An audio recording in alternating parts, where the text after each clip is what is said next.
Welcome to Creature Guide Live Daily News. For those of you that don't know, my name is Ethan. Today we're going over a new Ice Age discovery that has occurred over in Europe. And we are streaming on both Rumble, YouTube, and Kick. So from thesun.com, hidden history, bones of prehistoric hippo that roamed UK 120,000 years ago, found under castle in discovery that rewrites history. Whoa. Okay. So 120,000 years ago is towards the last stages of the Ice Age or the Pleistocene epoch.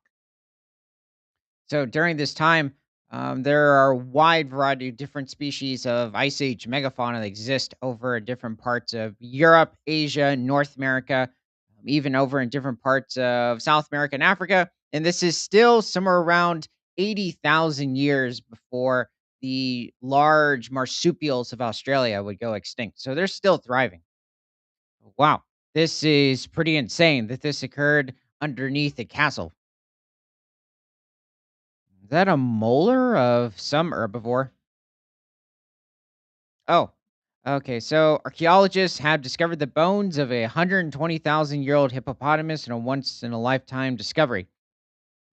Digs at the cave under Pembroke Castle revealed an extremely rare site teeming with evidence of early humans and woolly mammoths. Well, woolly mammoths did, there is hardy evidence in other areas of England that woolly mammoths did exist over in the country as well as across the whole British Isles. So, including Ireland, Northern Ireland, Scotland, Wales, Isle of Man, throughout different parts of the Pleistocene. Also, when it comes to woolly mammoths, they're about the size of an Asian elephant. They're pushing around 5 to 6 tons and not much more than about 9 to 10 feet in height. There were larger species of proboscideans that existed in the region. The proboscideans are the lineage of the different species of elephants that have existed at least since the Paleocene epoch over 62 million years ago. So, go a bit further. Wow, that's really interesting. Okay, so this is over in Wales specifically.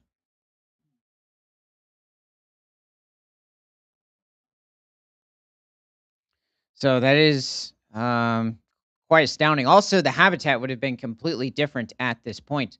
You would have had a wide area of just essentially the mammoth steppe. So quite a lush grassland for these different species of rhinos, elephants, now hippos in the region. Hippos are not often talked about when it comes to the Ice Age, especially over in different parts of Eurasia, mainly due to the fact that they weren't there for much of the period.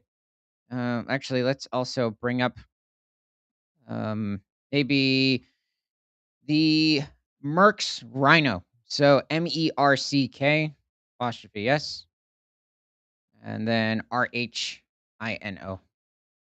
Sometimes rhinoceros can be a bit puzzling to spell, but this animal was slightly larger than today's southern white rhinos over in southern and eastern Africa. The Merck's Rhino was somewhere around 3 to 4 tons. Why does this thing look real? Um, well, either somebody did their own kind of model with the rhino, but it looks like they mixed a bit of the black rhino and maybe even possibly like the greater one-horned rhino to make the Merck's Rhino look, which it does have a bit of a sort of, I guess you could say black rhino and greater one-horned rhino from India sort of appearance, but it's also likely it would have been slightly furry, considering it did live in some of the more cooler regions of Eurasia. Now, there were different cooling and warming events throughout the Pleistocene epoch, and the Pleistocene started around 2.4 million years ago and would end abruptly at around 11,000 years ago. Oh, yeah, this is definitely a much more furry specimen. They are related to the more recognizable woolly rhinos of different parts of Asia, as well as Europe, like the Coelodontia species or even the Elasmotherium. Except the elasmotherium, if it does have a horn, it's just a fairly short horn at the tip of its snout. Okay, this guy looks Whereas like a cartoon. Coelodontia has the larger two horns and practically the largest horns, probably of any species of rhino that we know of. Um, yeah, the Merck's rhino, the Stephanorhinus specifically, or for some reason has horns that are a bit structured more similar to today's black rhinos over in Africa, which is quite interesting. It might be slightly more closely related to the black rhino than certain other species, but it also seems that the one horned elasmotherium, as well as the coelodontia with the larger home range compared to Stephaninus, is much more close related to the southern white rhino. I mean, the Sumatran rhino over in Indonesia, as well as the Javan rhino compared to other species. So it is quite interesting. Also, this is around the times was one of those warming events where the hippo, specifically hippopotamus amphibius, left Africa and made it into different parts of Europe and thrived throughout different parts of southern Europe as well as up into the British Isles. They weren't really any larger or smaller, it seems, than today's hippos over in Africa. So around the same size, so pushing 2.5 to 3 tons.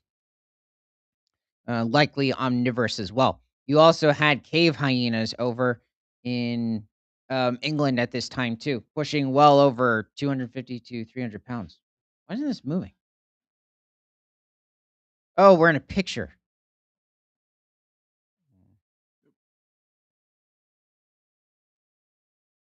I wonder what made somebody decide to start digging under the castle.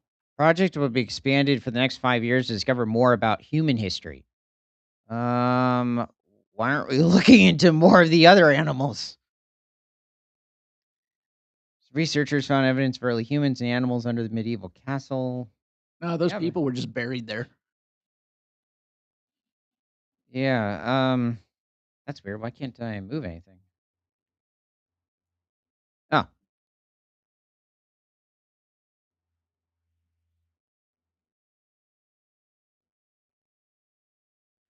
oh, it's a woolly rhino molar. I really thought it was a hippopotamus. That's interesting. I guess I got to review my teeth. That can occur when you're looking at different species of herbivores, despite them being quite distantly related to each other, and you can mistake their molars.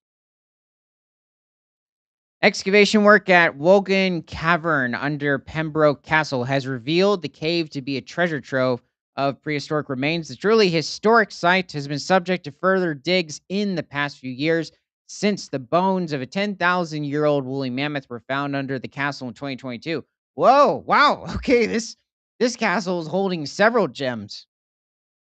This is interesting, and also at the very end of the ice age that this occurred.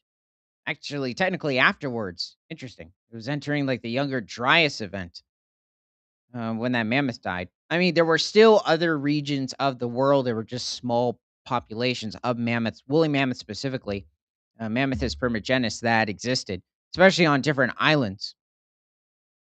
But England, as well as much of Europe, they went extinct around 11,000 years ago. There were certain small elephant species, especially over on the island of Sardinia, which is an island off of the coast of Italy, and as well, I believe the Cyprus elephant, specifically that lived over in that region. Also, let's bring up the large moose that exist in this region, which is a completely different species from today. Okay, Cervalsis, so Cervalces,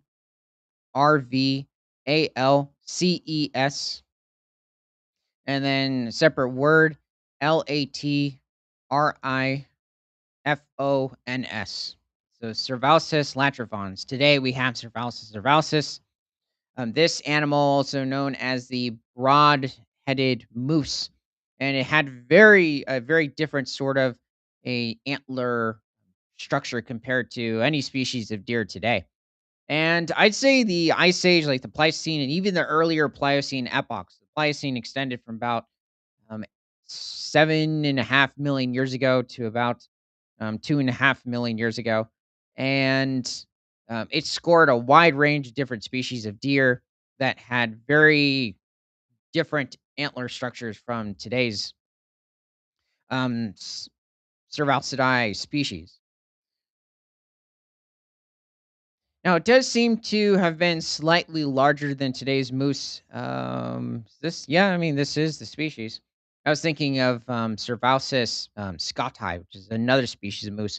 So this animal didn't just thrive in different parts of England. You could find it across Europe, Asia, and into different parts of North America, like the Alaska, Yukon, possibly even to Alberta as well. So this animal probably stood at around 7.5 feet to 8 feet in height, or pushing a little over 2.4 meters, and probably weighed close to 2,200, 2,500 pounds, or a little over 1,200 kilograms.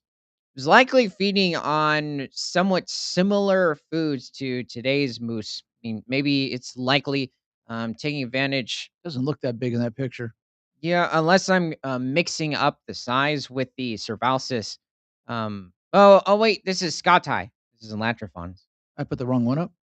I mean, he did exist in, the area, but, yeah, technically, that's not Latrophons. Um, no, the other moose species was definitely much taller. This seems to be close to the size of today's. Whoa, okay. Oh, okay, well, that's just another reconstruction, unless that was just an undersized Scotti. All of these moose are at least as tall, if not taller than today's moose, but most reconstructions that I've seen, they tend to be um, reconstructed as just much larger and at least a foot taller.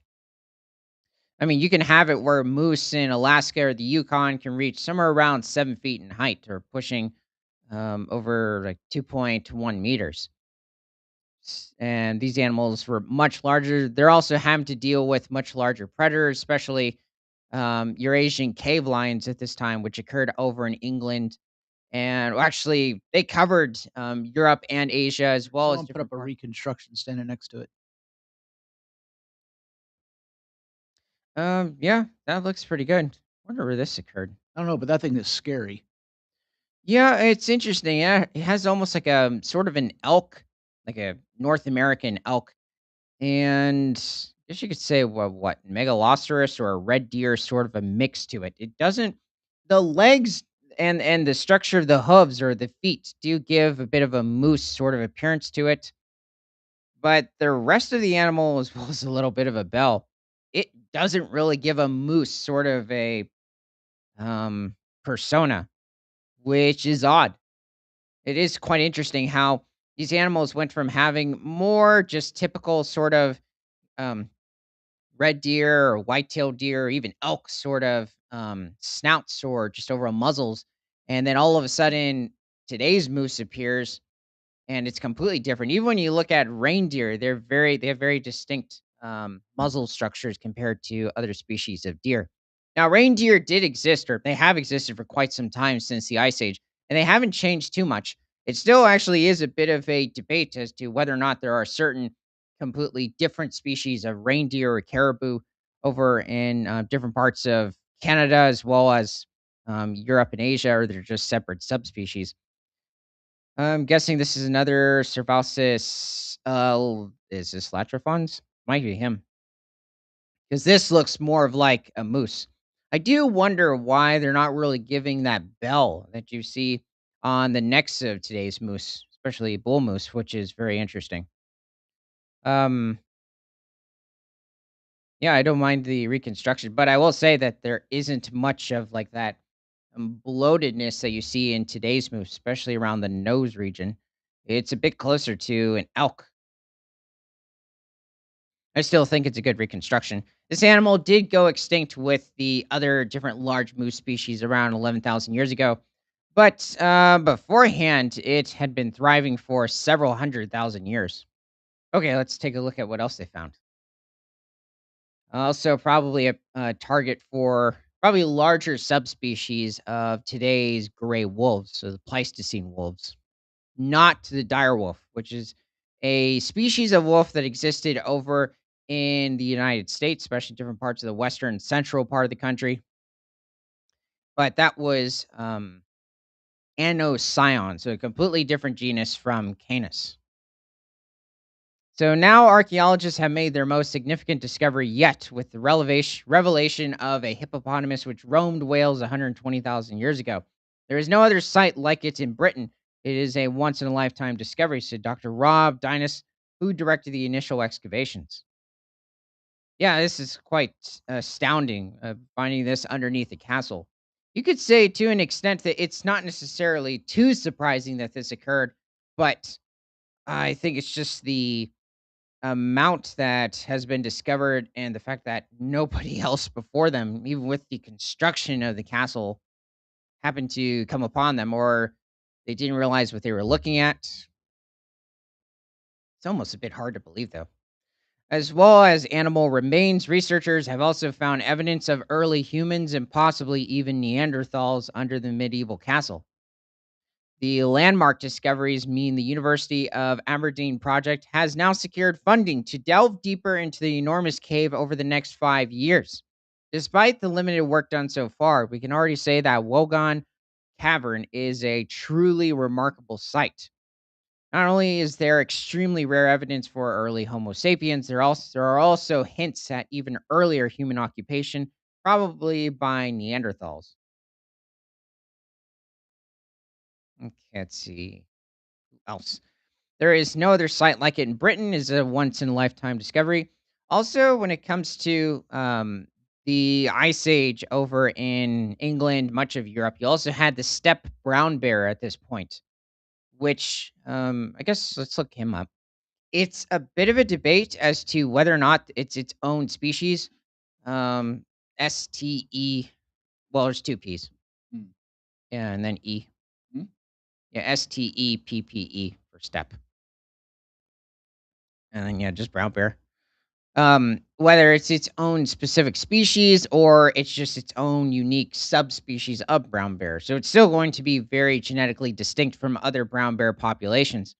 And Ursus arctos, so today's brown bear, did exist during the Ice Age. A wide variety of different animals in both the northern and the southern hemispheres already existed.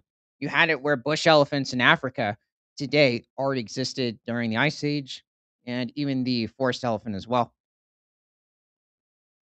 Oh yes, we had the cave bear that also existed, not just in different parts of Europe, Asia. There, cave bears are, or there have been certain specimens that have been found in different parts of Poland, I believe Slovakia, Austria, and I think northern Italy, possibly Switzerland, England as well.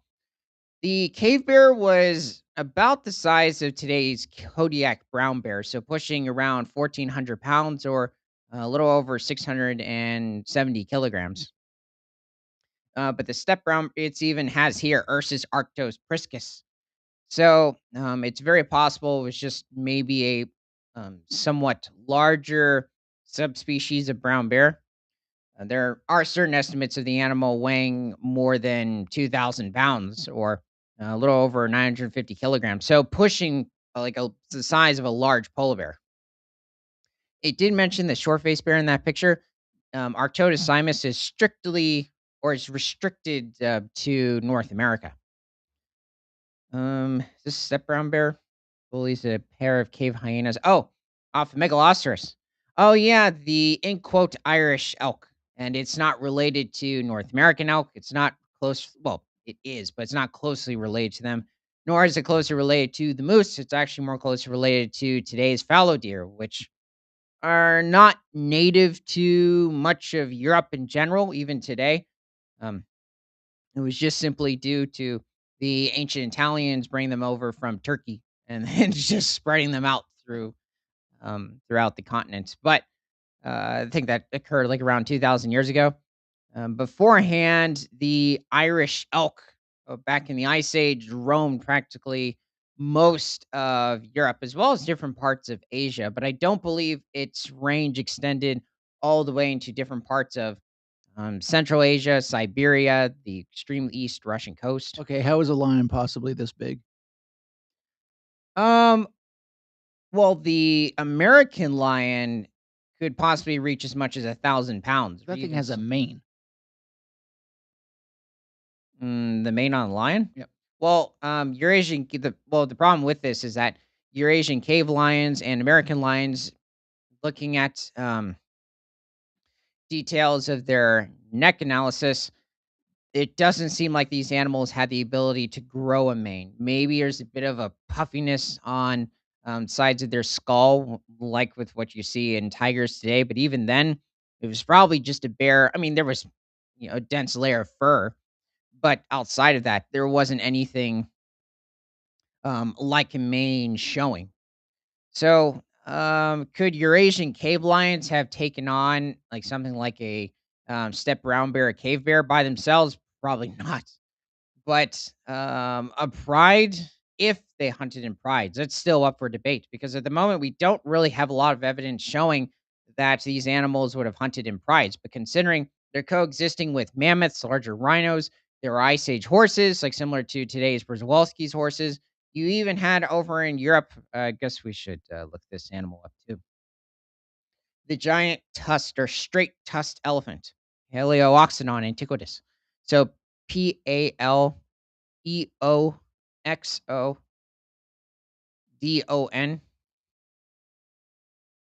There are a few species. I guess we could put the approximate one.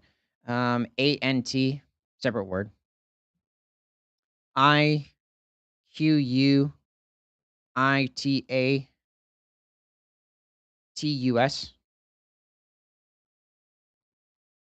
There were a few different species of Paleoxodon, but at least in England so far, we've What is this supposed to be? Paleoxodon antiquus, or What is it? wait, it's straight tusked elephant. Okay. I was making sure I had the right thing. Um, what was the other thing? Well, it's like they gave it the same species name as Coelodonte, that the more famous woolly rhino, which roamed much more of Asia than certain other species of rhino, like the Stephanorinus.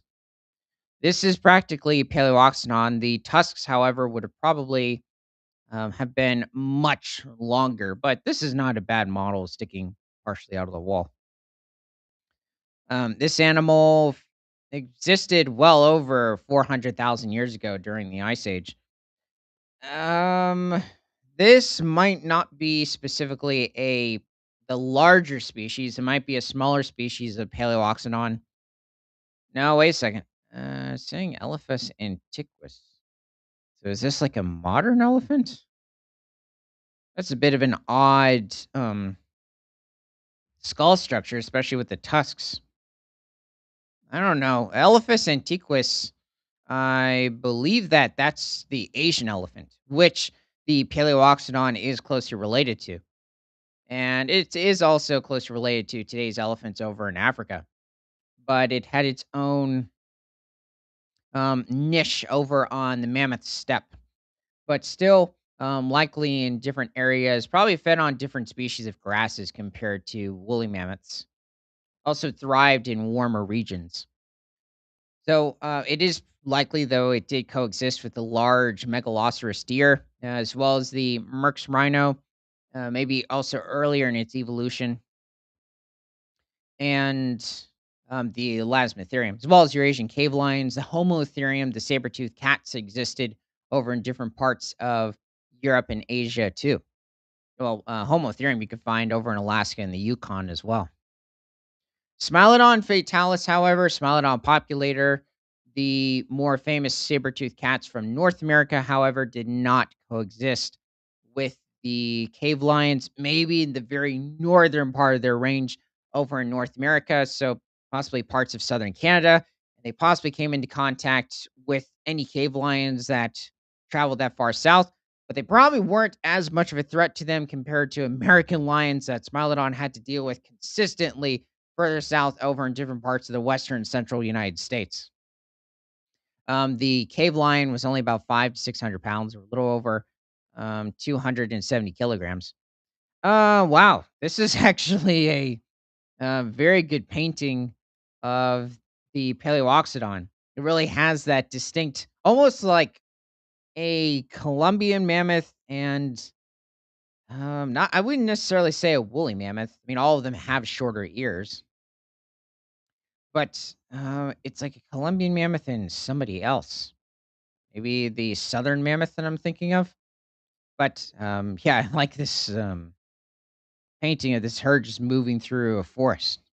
Okay, it says this guy is a prehistoric otter. Uh, Yeah, that's funny.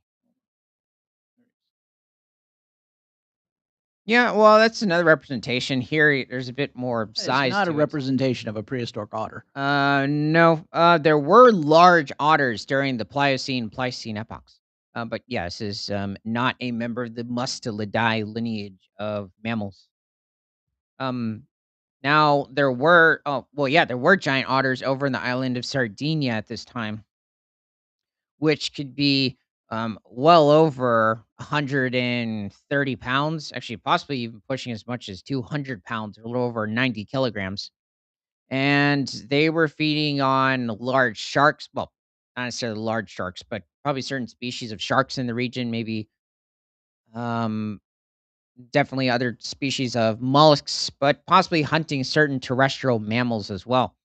There were certain other large otters existed over off the coasts of South America, possibly also further inland as well. And I believe certain parts of North America and Africa, and pushing well over 400 pounds, certain instances, or a little over 180 kilograms. Now, talking about Paleoxodon, this is the largest species of mammal to exist. So could reach somewhere around 15 to 17 feet in height. Wait, you're not saying ever. Well, Largest I, animal to exist ever? I thought I said mammal. Oh, I thought you said animal. Yeah, Paleoxodon probably weighed around 20 to 25 tons and pushed between 4.5 to 5 meters in height. So let's see if they found anything else. With this new project, we can learn a great deal about our early prehistoric forebears, about how they lived and what their worlds looked like. The Bountiful Cave is assessed via a spiral staircase from Pembroke Castle, thought to have been dug out in the Victorian era. It had long been assumed there was little interesting archaeological material left at the site, but limited excavations between 2021 and 2024 revealed an abundance of prehistoric material, as much of the sediments remain intact. Dr. Dinas, a Paleolithic expert who will continue to lead the project, said he hoped they could chart a long sequence of human activity from hunter gatherers living there immediately after the last ice age around 11,500 years ago. Um, there seems to be not much excitement or enthusiasm towards the other animals. We have also found hippo bones, which probably date to the last interglacial period, around 120,000 years ago. The site could therefore tell us about how multiple changes in climate and environment affected people living there over 100,000 years or more. John Williams, Pembroke Castle manager. This is incredibly exciting news for everyone at the castle. We have watched with great interest as Wogon Cavern has started to reveal its secrets. It's very different from the medieval history we usually deal with at the castle. Well, Yeah, I I'd would say it's a think bit more so. thrilling. We're thrilled that work on this wonderful cave will continue. We very much look forward to working more with Rob and his team in securing the collection for the people of Pembroke, Wales, and beyond. New excavations are scheduled to begin at the end of May, with archaeologists optimistic it will become one of the most important prehistoric archives in Britain. Now, did someone start trying to build a bat cave and then found a bunch of bones? Um, yeah, it seems that way.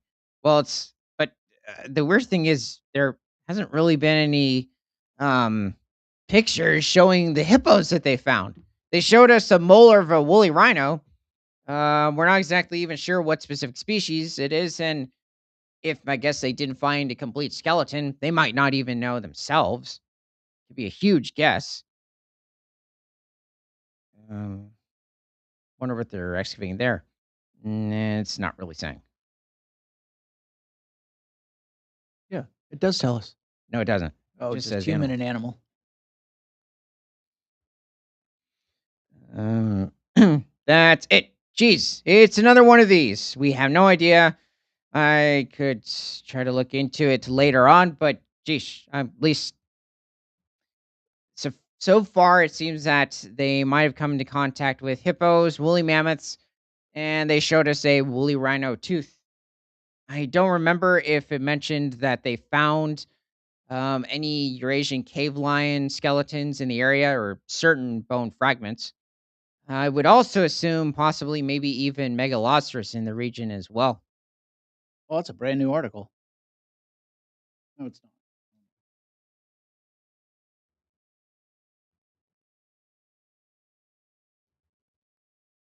not. But let's see. So, I was trying to find an update. There's no update for it. hmm, well, I guess I'll look more into it. But thanks for joining. And from prehistoric to present, my name is Ethan. This is Creature Guide Live Daily News. We're streaming on both Rumble, YouTube, and Kick. And remember that nothing is better than all animals all the time.